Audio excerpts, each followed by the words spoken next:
Bon matin, on va prier ensemble juste un court instant. Seigneur, merci de nous faire grâce et de calmer effectivement nos craintes et nos inquiétudes. Merci pour la sagesse que recèle ta parole. Merci de nous aider à modeler nos vies selon son enseignement. Parle, Seigneur, les serviteurs écoutent. Donne-nous un cœur obéissant à ta parole. Amen. J'ai entendu récemment un comédien qui racontait une portion de sa vie assez intéressante. C'est quelqu'un qui était atteint d'un handicap et ça a été dans son enfance le moment pour lui d'entrer à l'école. Mais avant ça, plusieurs mois avant ça, son père lui a dit, écoute, viens, on va discuter ensemble. Et son père l'a assis. Là, il lui a dit, écoute, tu vas entrer à l'école. Et voilà ce que certains de tes camarades vont dire de toi. Et en gros, il a insulté son fils. Il a dit, tu es petit, tu es gros, tu es bizarre. Et le comédien raconte que tout ça, ça l'a secoué un peu, mais son père lui a dit, oui, mais il faut que tu me répondes quelque chose. Réfléchis. Il faut trouver quelque chose à dire en retour, parce que ça, c'est le monde dans lequel tu vis maintenant.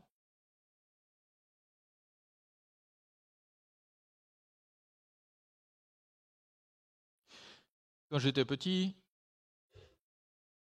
mon père m'a dit, à moi et mon frère, vous ne grimperez jamais dans la voiture d'un étranger. Même si c'est loin, même s'il fait chaud, et je peux vous garantir en Martinique, il fait chaud, tu marches.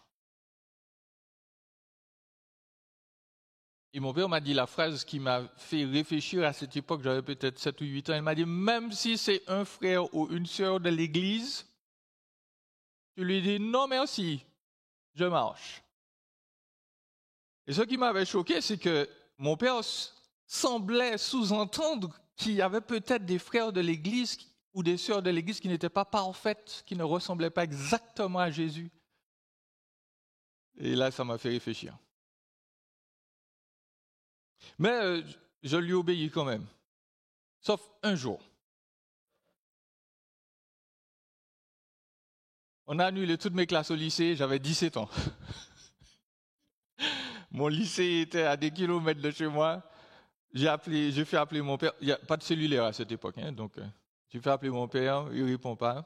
Je me suis dit, ah non, je ne le prends pas à pied pour rentrer chez moi. Hein, donc voilà, il y a quelqu'un qui s'est arrêté. Et puis la personne m'a ramené chez moi. Mon père ne m'a rien dit.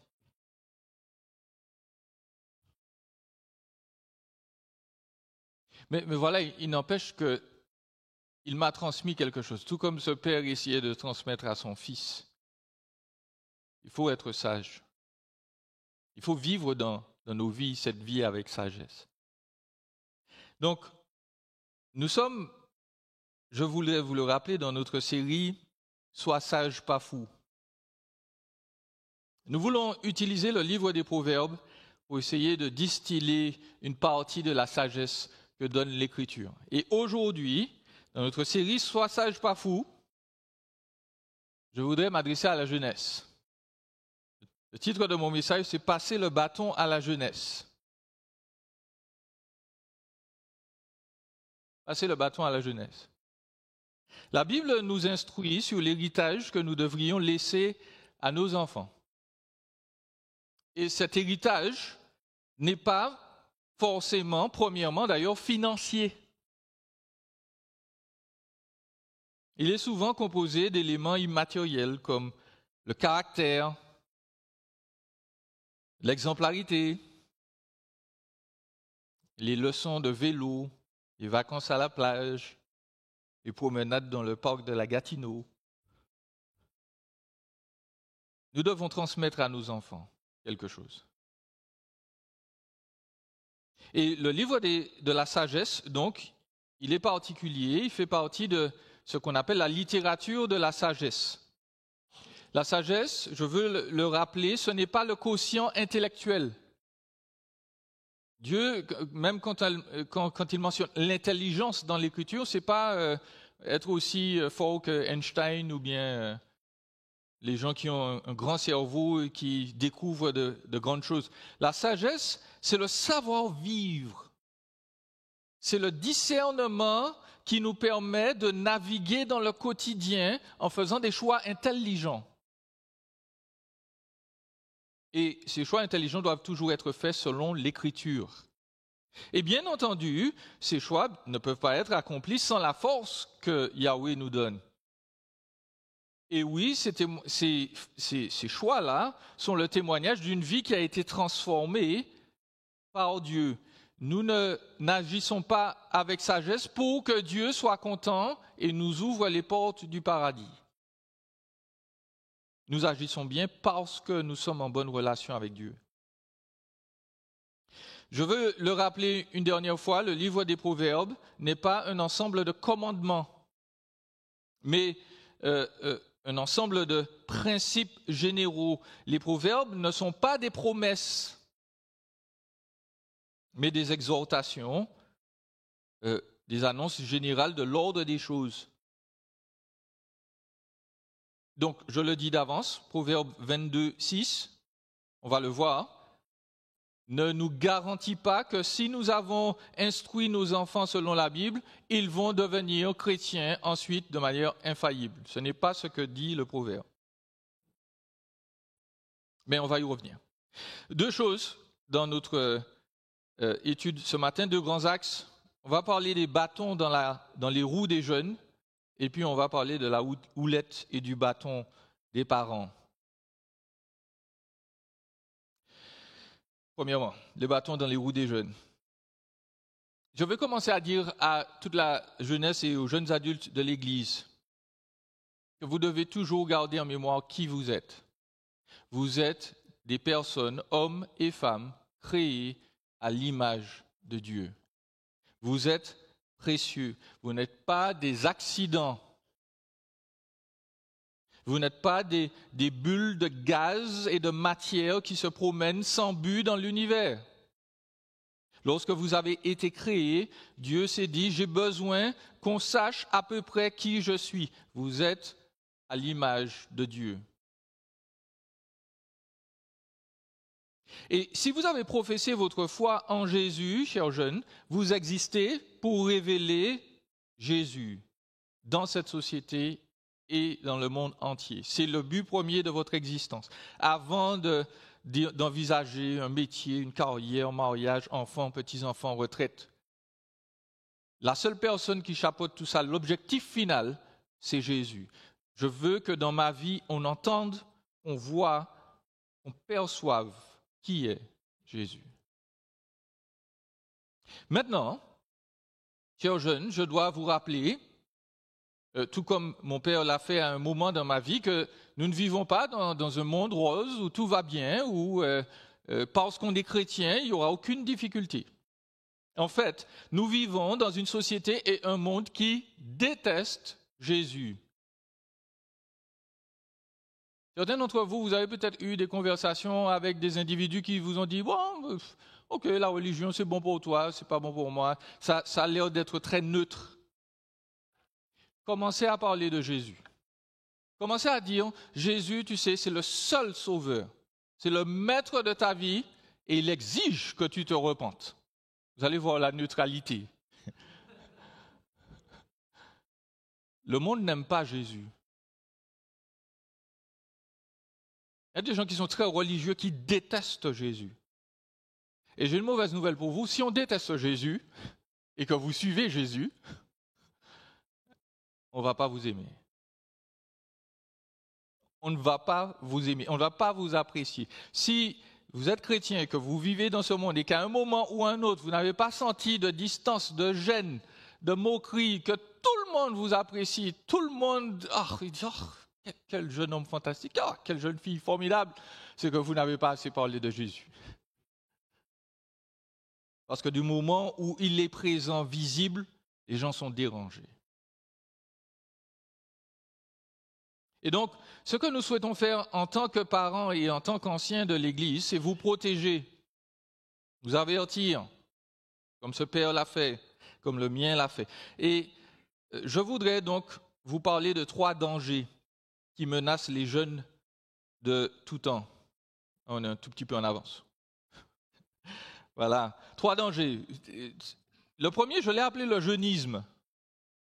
Le jeunisme. Et puis le deuxième, c'est une sexualité mal gérée. Je suis obligé d'y revenir. Les proverbes en parlent. Et puis, on va parler des substances, des mauvaises substances. Rapidement, le jeunisme. Aujourd'hui, on veut nous faire croire que les jeunes ont toutes les réponses.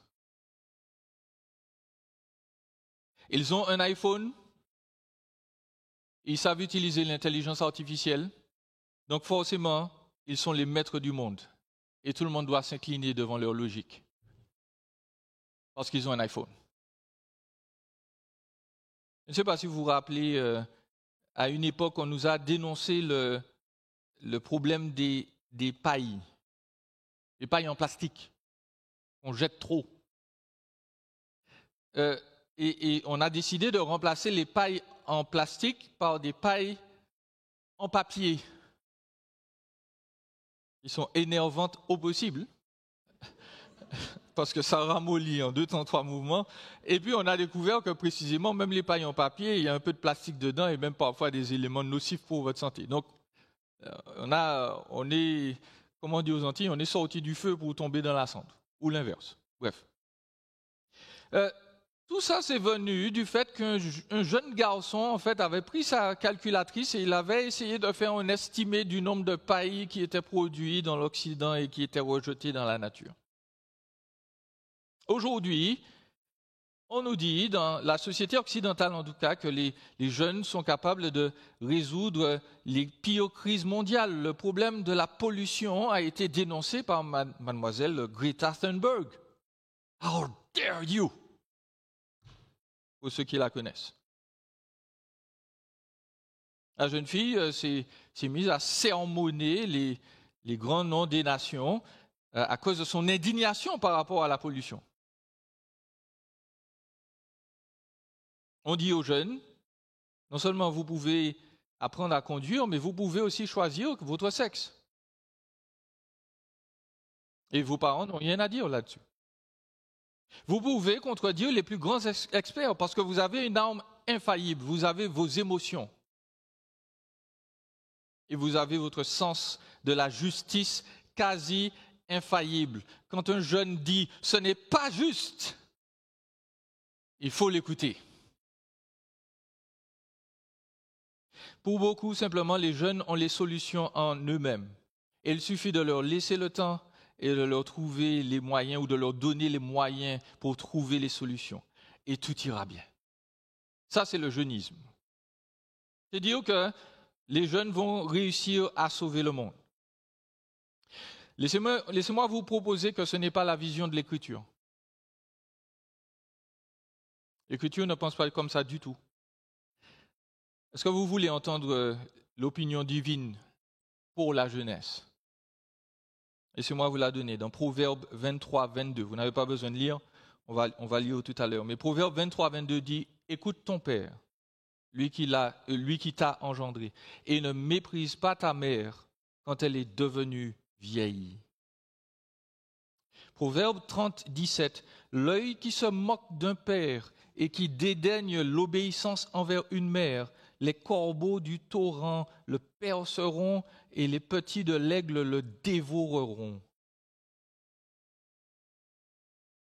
Et puis pour récapituler tout ça, dans la Nouvelle Alliance, Éphésiens 6, verset 1. Enfants, il n'y a que les parents qui citent ce verset-là.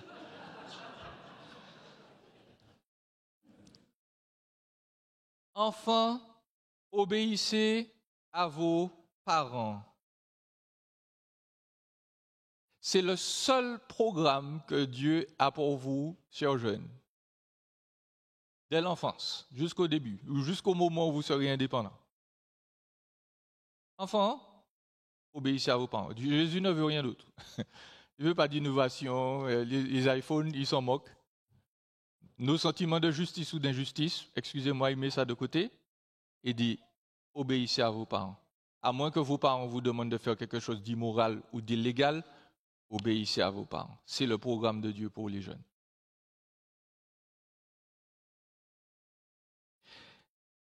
Je vous cite une dame qui s'appelle Julie Lowe. Et là, je tiens à remercier l'Assemblée de nous avoir donné la possibilité de suivre une petite formation pour le counseling des jeunes et des adolescents. Julie Lowe, c'est l'une des spécialistes, plus grandes spécialistes dans l'Occident du counseling pour les enfants et les ados. Et elle dit la chose suivante. Les parents sont les sages conseillers de leurs enfants et non l'inverse. Et je ne dis pas par là que les jeunes n'ont rien à dire, qu'ils sont tous stupides. Ce n'est pas ce que je suis en train de dire. Ce que je suis en train de dire, c'est que l'idée qu'on essaie d'insuffler, qui est que la jeune génération ira toujours forcément plus loin, et puis, les parents sont juste là pour les écouter, ce n'est pas biblique. Les parents sont les sages conseillers de leurs enfants, et pas l'inverse. Et ajoutons d'ailleurs qu'aucun être humain ne va trouver la solution de ses problèmes en lui-même. Il a besoin de son Créateur pour le sauver, l'aider. Et les jeunes ne sont pas exclus. Ça, c'est le premier problème, le jeunisme. Accélérons. Je voudrais vous faire lire avec moi un passage dans Proverbe 7, verset 9. Proverbe 7, verset 9 nous parle d'une sexualité mal gérée. Proverbe 7, 9, c'est un passage que vous connaissez bien. Il dit la chose suivante, je ne lis pas le début, juste pour essayer d'économiser un peu de temps. Proverbe 7, 9, c'était au crépuscule, pendant la soirée, au moment de la nuit et de l'obscurité. Et voici que vint à sa rencontre, et ça, c'est le jeune homme fou, les passages, vint à sa rencontre une femme, ayant la mise d'une prostituée et la ruse dans le cœur. Elle était bruyante et effrontée. Ses pieds ne restaient pas dans sa maison, tantôt dans la rue, tantôt sur les places, et près de tous les coins, elle était aux aguets. Elle le saisit, l'embrassa et d'un air insolent lui dit « Je devais un sacrifice de communion. Aujourd'hui, j'ai accompli mes vœux, c'est pourquoi je suis sorti au-devant de toi pour te rechercher et je t'ai trouvé. J'ai garni mon lit de couverture, de tapis de fil d'Égypte. J'ai parfumé ma couche de myrrhe, d'aloe et de cinnamome. Viens, enivrons-nous de volupté jusqu'au matin. Livrons-nous au plaisir de l'amour, car mon mari n'est point à la maison. Il est parti pour un voyage lointain. Il a pris avec lui la bourse, avec l'argent. Il ne reviendra à la maison que le jour de la pleine lune. Elle fléchit par son savoir-faire. Elle l'entraîna par ses lèvres doucereuses. Il se mit à la suivre comme le bœuf qui va à l'abattoir, comme un fou qu'on lie pour le châtier jusqu'à ce qu'une flèche lui perce le foie, comme l'oiseau qui se précipite dans le filet sans savoir que c'est au prix de sa vie. L'Écriture décrit quelques éléments marquants, ce qui se produit lorsque l'on n'est pas sage dans le domaine sexuel. L'Écriture présente une séductrice. Elle vient sous le couvert de la nuit. Verset 9. Elle est habillée pour séduire. Elle a la mise d'une prostituée. Cette femme, elle est exotique, elle est vivace. Elle est différente des standards de la société de l'époque parce que les femmes, on s'attendait à ce qu'elles soient discrètes. Mais elle est dehors, elle l'embrasse de manière effrontée, elle est directe. Verset 13. Et puis surtout, cette femme, à partir du verset 14, elle parle bien. Elle parle très bien. Son langage, il est religieux. Elle ne lui dit pas, viens coucher avec moi. Elle lui dit, écoute, c'est la volonté de Dieu que je te rencontre aujourd'hui. C'est Dieu qui t'a envoyé j'étais en train de prier, je dis Seigneur, j'ai besoin de faire quelque chose pour toi, je recherche l'homme, la femme de ma vie, viens. Et puis, hop, je te vois arriver. Oh, c'est le Seigneur qui t'a envoyé. Son langage est séducteur. Il est persuasif. Elle lui fait quoi? Il n'y aura aucune conséquence. Écoute, mon mari n'est pas là. Le gars est absent. D'ailleurs, tu vois, je suis tellement frustré. Il est absent souvent. Il a pris la bourse. Je suis toute seule. Je n'ai plus rien à manger. Secours-moi, je te prie. Le jeune fou meurt.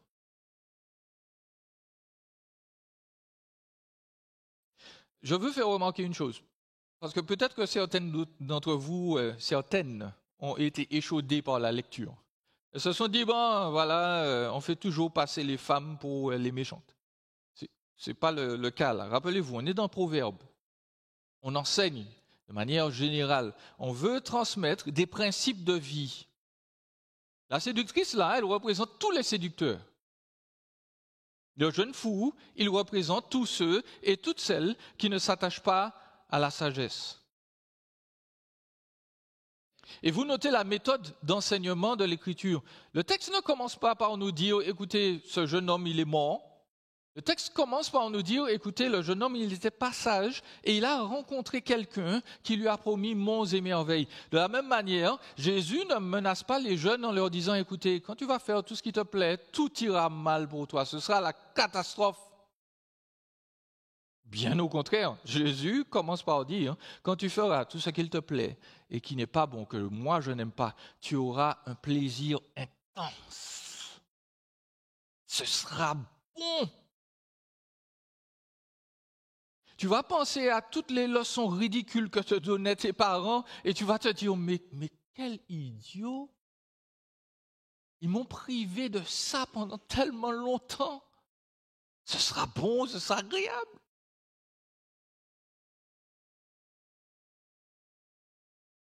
Mais Jésus nous invite à penser à la suite, aux conséquences de ce qui va se produire. Parce que Jésus nous parle dans les Proverbes des maladies. Vous pouvez relire chez vous, Proverbe 5, 11. Le jeune homme qui va et qui couche avec n'importe qui, il va gémir dans sa chair. Jésus nous invite à réfléchir aux grossesses non prévues qui vont briser des carrières. Jésus nous invite à réfléchir, l'enfant qui va grandir sans père, sans mère, est-ce que tu sais ce qu'il va devenir? Parce que là aussi, nous ne devons pas croire les mensonges de la société.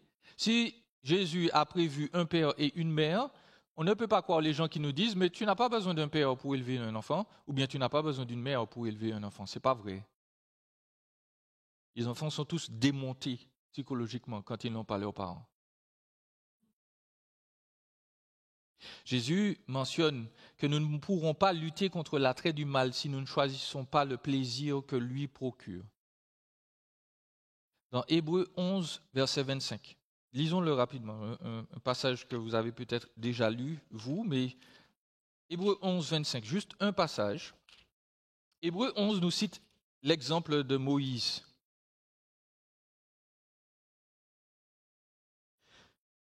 Hébreux 11, et peut-être qu'on peut commencer juste au verset 24. Hébreux 11, 24 nous dit « C'est par la foi que, devenu grand, Moïse refusa d'être appelé fils de la fille de Pharaon. » Écoutez bien le langage. « Aimant mieux être maltraité avec le peuple de Dieu que d'avoir la jouissance éphémère du péché. » Moïse a dû faire un choix. Et c'est un choix de plaisir. Vous notez qu'il a aimé mieux Jésus. Le plaisir, il a fait un choix, oui, mais le plaisir est impliqué. Il s'est dit, Jésus me rapporte plus en termes de plaisir que de me retrouver dans une société où on me traite en prince, où tout le monde m'est soumis, tout le monde me flatte, parce que je suis fils de la fille de Pharaon. Dans une société immorale, parce qu'on peut se dire, oui, bon, Moïse, il a vécu il y a 3500 ans de ça, Jean-Élie, Dans la société égyptienne, je ne vous encourage pas à chercher d'images, mais dans la société égyptienne, les femmes se promenaient à demi nues toute la journée. Elles n'étaient pas couvertes. Moïse, il vivait dans ça. Et puis un jour, il s'est dit non. Jésus me rapporte mieux que tous ces plaisirs-là. Je laisse tomber. La joie qu'offre Jésus, elle est plus grande, elle est plus satisfaisante que celle qu'offrent les séducteurs. Mais voyez-vous, le problème avec la joie qu'offre Jésus, c'est que c'est une joie acquise par la réflexion, par l'endurance, par un choix régulier. Ce n'est pas une joie immédiate, ce n'est pas une joie intense tout de suite. Laissez-moi vous donner une image. Une image, hélas, alimentaire. Vous savez que j'aime bien manger. Certains d'entre vous, vous avez peut-être goûté le camembert. Vous avez goûté un camembert français? Vous allez à IGA, si vous voulez vous ruiner, excusez-moi de le dire, mais vous achetez un camembert français à IGA. Ça va vous coûter une partie de votre foie et de vos reins. Et si vous êtes un connaisseur, vous êtes tombé sur un bon camembert, mais ce sera magnifique. Vous allez faire comme moi, vous allez couper un tout petit bout chaque jour pour être sûr que ça dure pendant plusieurs jours. Mais si vous ne connaissez pas le camembert et que vous donnez vos 2 bras et vos 2 jambes pour acheter le camembert à IGA et que vous goûtez pour la première fois du camembert, quel goût ça aura? Laissez-moi vous dire, en général, ça ne goûte pas bon. Allez vous dire, le pasteur Jean-Élie, un peu coucou là, j'ai vendu mes organes pour acheter ce truc, et c'est atroce. Mais le problème, c'est que vous y avez goûté juste une fois. Il faut essayer au fur et à mesure, une fois, un morceau par morceau. Au début, c'est pas bon, mais à la fin, c'est magnifique. Jésus est exactement comme ça. Au début, Jésus, c'est pas intéressant. Quand on vous parle de prier, de lire votre Bible, même quand on est chrétien, au début, ça peut être bien, après on perd le goût. Jésus est délicieux. Jésus exquis. Le connaître rapporte une joie qui va durer jusque dans l'éternité. Et la joie des séductions sexuelles mal cadrées, eh bien, ne va jamais se comparer à celle-ci. Mais il faut avancer. Je dois vous parler des substances. Dans Proverbe 23, verset 20, je vais vous le lire. Il nous est dit, ne sois pas parmi ceux qui s'enivrent de vin, parmi ceux qui font des excès de viande. Car l'ivrogne et celui qui fait des excès s'appauvrissent, et l'assoupissement fait porter des haillons.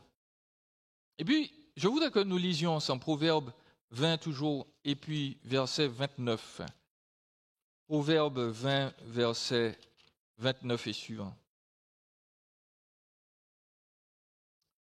Excusez-moi, je me suis trompé de référence.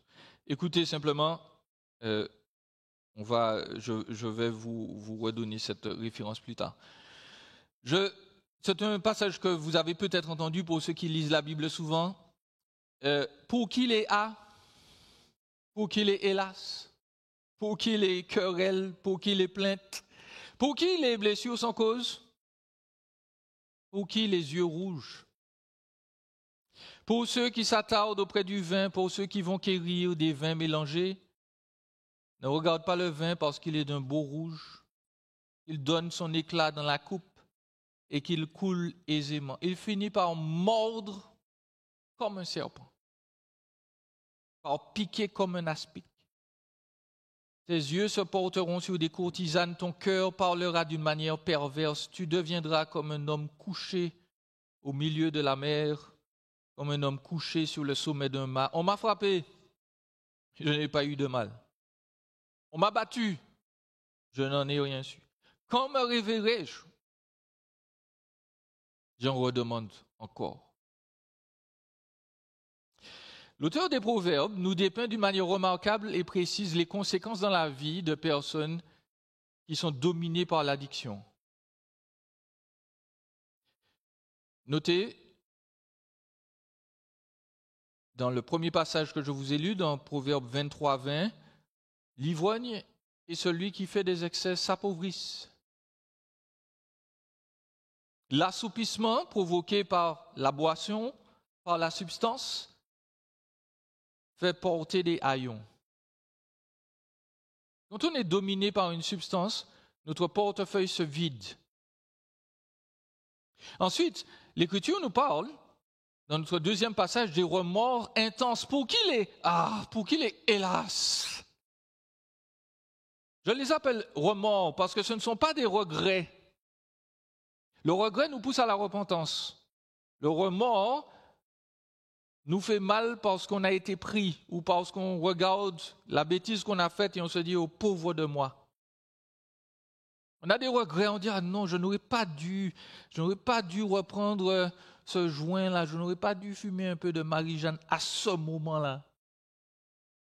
Je n'aurais pas dû boire, je n'aurais pas dû prendre cette ligne-là de substance ». Verset 29, le passage parle aussi de dégradation physique, les blessures, les organes abîmés. Le passage mentionne « tes yeux se porteront sur des courtisanes, ton cœur parlera d'une manière perverse ». Très rapidement, l'addiction et le sexe sont souvent liés.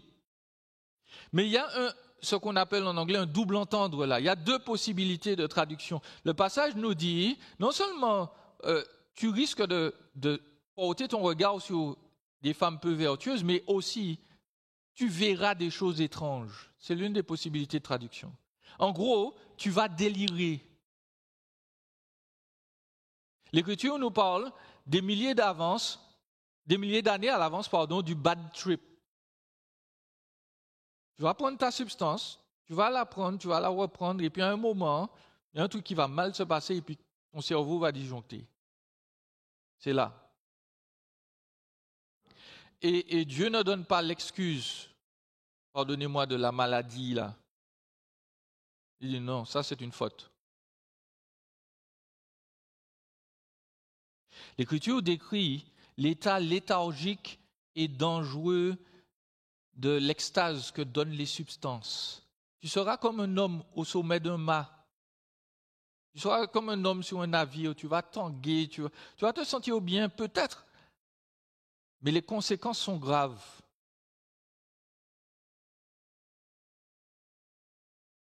Combien de jeunes filles ont été agressées sous l'emprise de substances?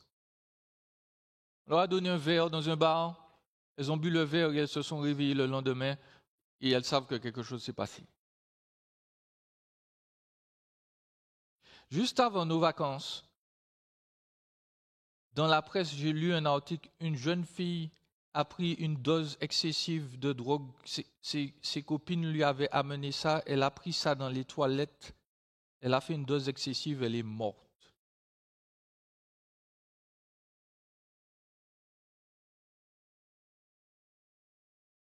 Et puis, combien de vies de jeunes ont été volées par des ivrognes et d'autres addicts au volant? J'en connais personnellement des gens qui ont été tués, qui sont plus sur cette terre aujourd'hui parce qu'il y a quelqu'un qui avait pris un coup de trop. Ils sont morts.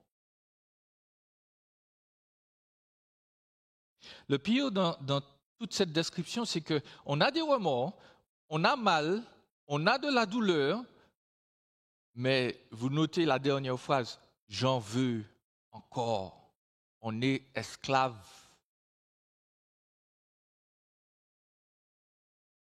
Chers amis, il nous faut éviter ces pièges. Et pour éviter ces pièges, chers jeunes, il nous faut devenir sages. Pour devenir sage, il faut commencer par écouter les plus sages. Et les premiers de la liste, les premiers des plus sages, c'est nos parents. Quand nos parents nous disent, écoute, je ne pense pas que ce soit une bonne idée que tu fasses, que tu ailles, que tu parles, L'Écriture ne nous demande pas, écoute, essaie de raisonner avec eux pour comprendre leur raisonnement. L'Écriture nous dit, écoute, obéis. Parce que s'il y a quelqu'un qui t'aime sur terre, mis à part Jésus, c'est tes parents. Écoutons les plus sages, écoutons nos enseignants à l'église, écoutons nos amis sages, écoutons le pasteur Jean-Élie, même s'il parle trop, écoutons-le quand même.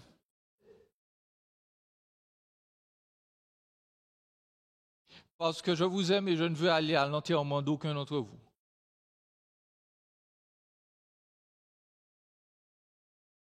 Proverbe 13, verset 1. Un fils sage écoute l'instruction de son père. Le moqueur, il n'écoute pas la menace.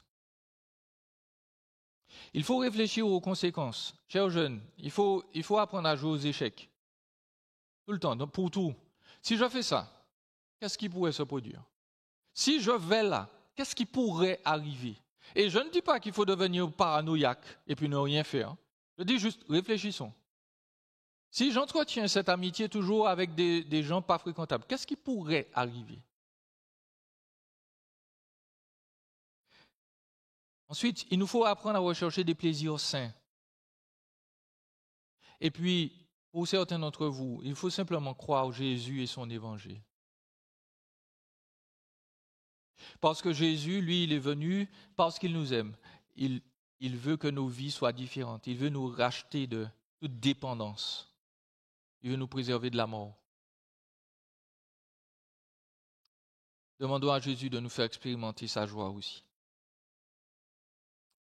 Je veux juste prendre quelques minutes pour vous parler de la houlette et du bâton des parents. Je voudrais commencer par noter, chers parents, que vous vivez dans un monde qui n'aime pas les parents en général. Dans un monde qui n'aime pas la famille. Laissez-moi vous citer une femme qui s'appelle Lisa Gordon. Lisa Gordon a déclaré « La famille nucléaire doit être détruite.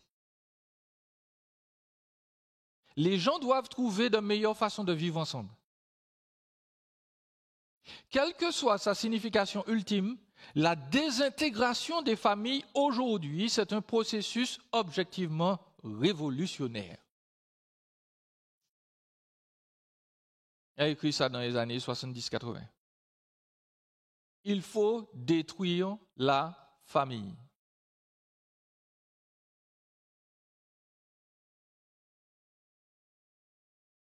La Bible a une autre vision, bien entendu, des choses. C'est Dieu qui a institué la famille. C'est Dieu qui a institué l'idée que les parents devraient éduquer leurs enfants. Et je mentionne la houlette et le bâton parce que ce sont les outils du berger. La houlette protège, elle ramène la brebis égarée. Et le bâton protège les brebis.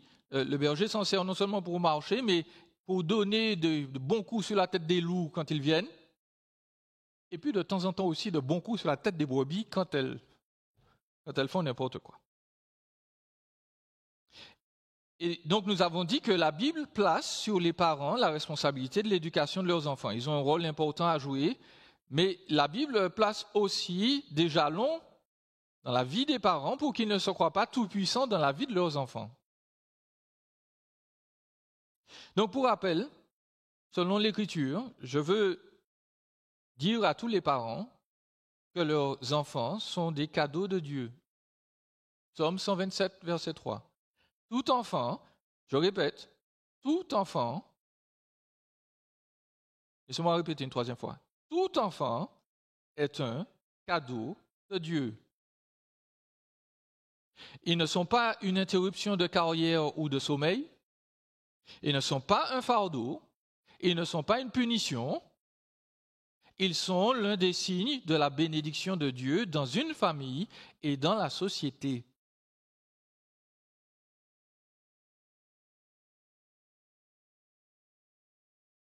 Est-ce que nous avons intégré la chose et est-ce que nous faisons comprendre à nos enfants qu'ils sont les cadeaux de Dieu que Dieu nous a donnés?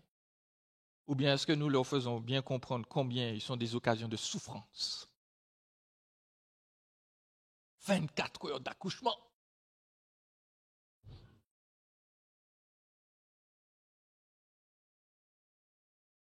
Ceux qui ont lu Calvin et Hobbes, il y a une partie qui m'a toujours fait sourire. Calvin réveille sa mère à je ne sais pas quelle heure pendant la nuit et il demande à sa maman, c'est quoi l'amour? Et elle lui répond, c'est ce qui m'empêche de te tuer à l'heure actuelle.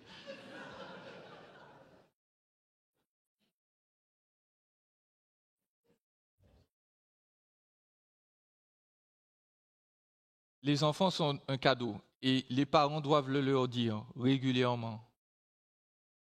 Les aiment parce que Dieu le leur a donné. Et c'est une belle chose. Maintenant, les parents ont la responsabilité d'être des exemples et des bienfaiteurs pour leurs enfants. Proverbe 20, verset 7. Le juste marche dans son intégrité. Heureux ses fils après lui. S'il marche dans l'intégrité. Je dois vous mentionner le fameux Proverbe 22, verset 6. Oriente le jeune garçon sur la voie qu'il doit suivre, même quand il sera vieux, et il ne s'en écartera pas.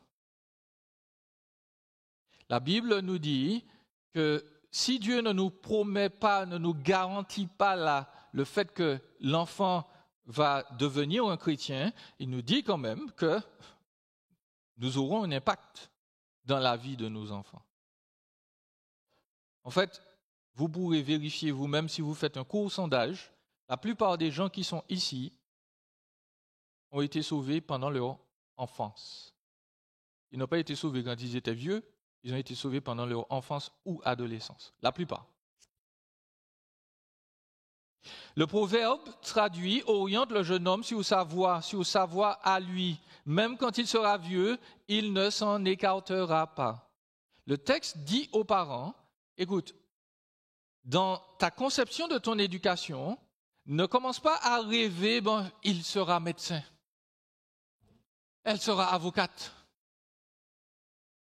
Non.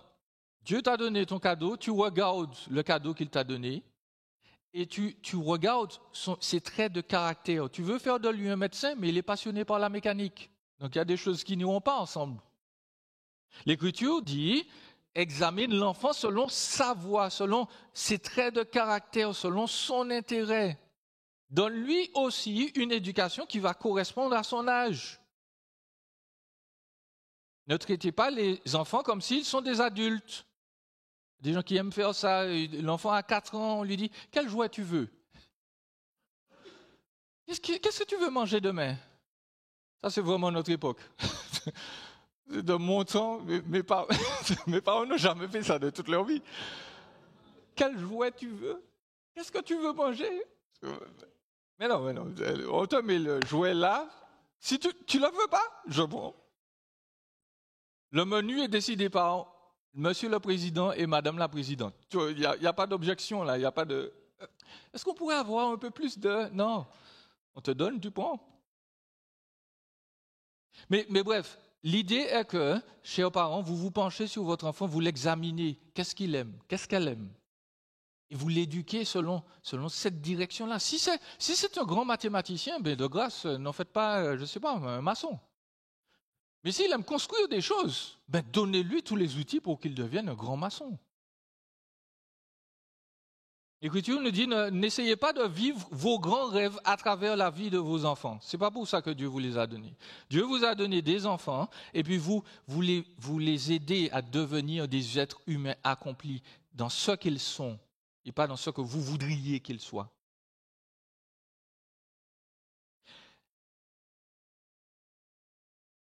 Je veux rassurer les parents, Dieu ne place pas sur vous la responsabilité du salut de vos enfants. Mais il vous tient responsable de toute attitude qui risque d'éloigner vos enfants de l'Évangile. Et je ne veux mépriser personne ici, mais les enfants ne sont pas dupes. Ce n'est pas parce que nous avons mis nos beaux vêtements le dimanche et que dans la semaine nous sommes totalement différents qu'ils vont se dire « Ok, Jésus a de l'intérêt. » Les enfants n'aiment pas l'hypocrisie.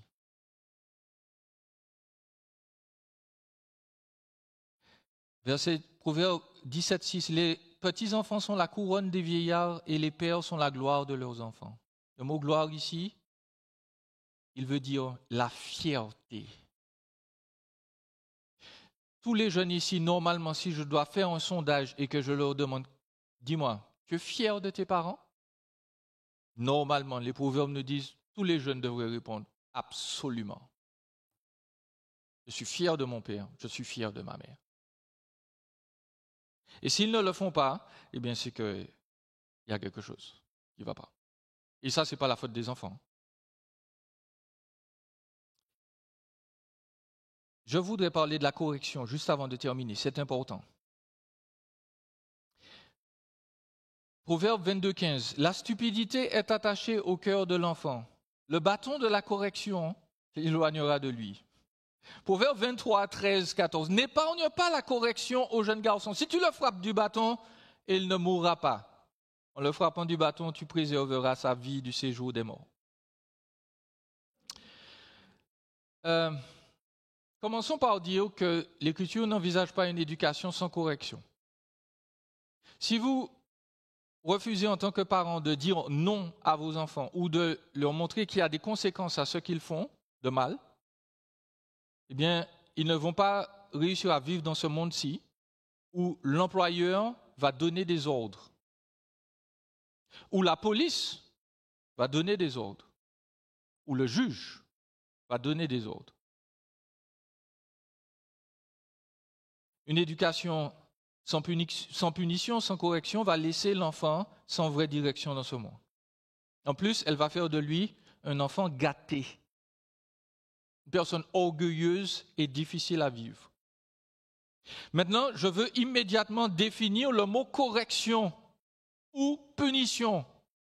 Parce que dans certaines cultures, correction et punition veut dire de manière systématique coup de bâton, coup de ceinture, coup quelque chose.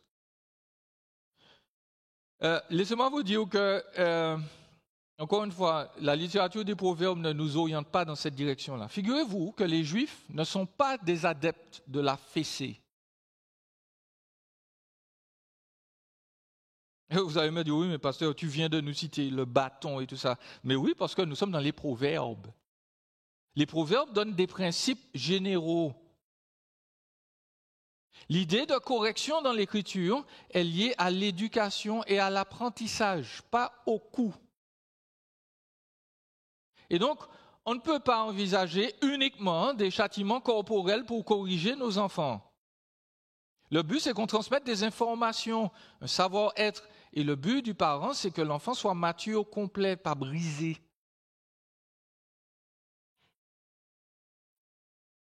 Le mot bâton veut dire bâton.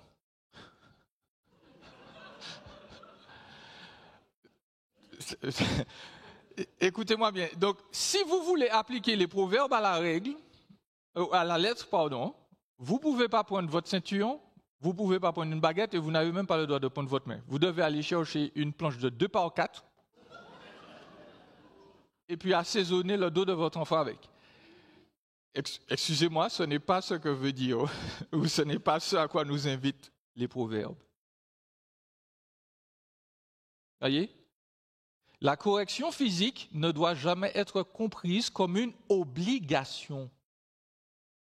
Et la correction physique ne doit jamais être envisagée comme le seul moyen d'apprentissage. Pour que la leçon entre bien, il faut absolument faire mal. C'est faux. L'Écriture interdit la discipline dans la rage ou en réaction immédiate. Si on est sous le coup de la colère, nous dit l'Écriture, les clameurs, les cris, etc. doivent être crucifiés chez un chrétien. Proverbe 19, 18, corrige ton fils, car il y a encore de l'espérance, mais ne désire pas le faire mourir. Tu n'as pas le droit d'exagérer dans ta punition. Tu n'as pas le droit de saisir quelque chose, un objet, et puis de l'assaisonner avec... Non. Tu te maîtrises, tu expliques, tu parles. Et entre nous, aujourd'hui, il y a des punitions beaucoup plus cruelles que ça. Premièrement, chers parents, je vous invite à acheter des téléphones portables pour vos enfants. Je vous invite à les acheter. Vous achetez-lui l'iPhone, le dernier machin là. Et puis, quand il y aura des problèmes, vous allez lui dire, je reprends mon bien. Ça fait plus mal que 10 000 coups de baguette. Parce que l'iPhone, c'est à moi, c'est pas à toi. Il y a d'autres manières plus inventives de faire réfléchir les enfants que simplement leur donner des coups. Ensuite, je vous fais remarquer que Dieu lui-même discipline ses enfants selon ce que dit l'Écriture. Mais avez-vous réfléchi que Dieu, dans sa discipline, est rarement physique? Avez-vous réfléchi que Dieu ne nous met pas à l'hôpital à chaque fois qu'on a fait quelque chose de mal? Dieu n'intervient pas pour nous rendre malades à chaque fois que nous avons menti. Dieu est rarement physique. Les parents chrétiens devraient aussi l'être. Et j'insiste, je fais un dernier rappel de la loi québécoise sur la question. La force utilisée par le parent lors d'une punition corporelle doit être raisonnable. Les punitions suivantes ne sont pas permises au Canada, peu importe les circonstances. Punition avec des objets, comme une ceinture ou une règle. Punition qui peut causer des blessures. Les gifles et les coups à la tête. Les traitements dégradants ou inhumains. Hier encore, je lisais une dame qui privait ses enfants de nourriture pendant des jours et qui les attachait à leur lit. Interdit, et par la loi et par l'Écriture. Toute punition corporelle sur un enfant de moins de 2 ans et toute punition corporelle sur un adolescent. La loi ajoute que la punition physique est un droit limité et la force utilisée par le parent lors d'une punition corporelle doit réellement servir à discipliner son enfant. L'enfant doit être en mesure de comprendre pourquoi il reçoit cette punition.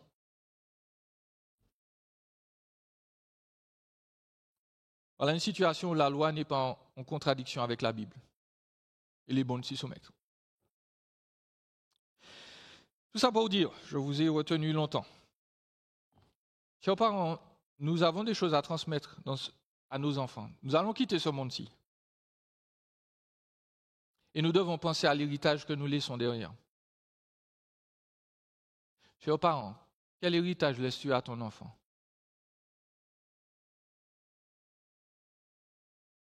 Et chers jeunes, une vie bien vécue a toujours Jésus comme centre et comme objectif.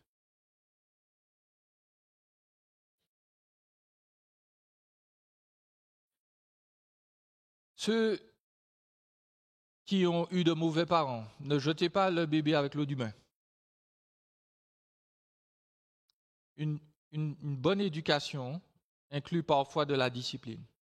Mais le fait d'être brutal avec son enfant ne va pas aider. Et puis, si vous êtes comme moi, et vous n'avez pas eu d'enfant, ou que vous êtes dans l'église, vous vous dites, oui, mais les autres ont des enfants, moi, j'en ai plus. Moi, je vous dis, vous êtes toujours parents, parce que vous êtes dans l'église. Et chaque adolescent, chaque jeune vous regarde. Il vous voit agir. Et il se demande, est-ce que Jésus est visible chez lui, chez elle aussi? Les enfants de notre assemblée sont nos enfants. Et nous devons apprendre à les éduquer, à leur montrer l'exemple. Prions. Seigneur, merci de nous faire grâce, merci de bénir les parents ici. Tu vois que leur tâche est compliquée. Ce monde-ci, Seigneur, dresse des embûches parfois aux chrétiens, se dresse contre ta parole, vers la direction, la bonne direction. Et Seigneur, nous prions que tu aides les parents. Tu vois que le rôle n'est pas évident. Tu vois que certains souffrent beaucoup. Certains ont beaucoup souffert aussi. Je prie que tu les réconfortes, que tu les fortifies, que tu leur rappelles que leur but est de transmettre Jésus et de rendre leurs enfants matures. Donne-leur toute la sagesse, non seulement de vivre bien et de manière exemplaire devant leurs enfants, mais d'être des personnes humbles aussi, qui savent reconnaître leurs torts, qui savent s'humilier, qui savent s'amuser avec leurs enfants, qui savent leur transmettre Jésus sous toutes ses facettes. Seigneur, je veux prier pour la jeunesse de notre Église, pour les jeunes adultes de l'Église du Plateau. Beaucoup d'entre eux sont confrontés à des tentations que parfois nous ne connaissons pas nous-mêmes. Et je prie que tu leur donnes la force de résister. Je prie qu'aucune mauvaise fréquentation, aucun mauvais conseil d'amis ne les détourne de la vérité. Je prie pour tous ceux qui ne connaissent pas encore Jésus, que leur cœur soit ouvert et préservé, Seigneur, des douleurs qu'offre ce monde. Je prie que tu sois honoré et glorifié, Seigneur, dans la vie de tous les croyants ici, que nous soyons tous des exemples pour nos jeunes, que nous soyons tous de bons parents dans ce sens, que nous puissions leur montrer Jésus. Sois glorifié et béni dans notre assemblée, sois exalté au nom de Jésus. Amen.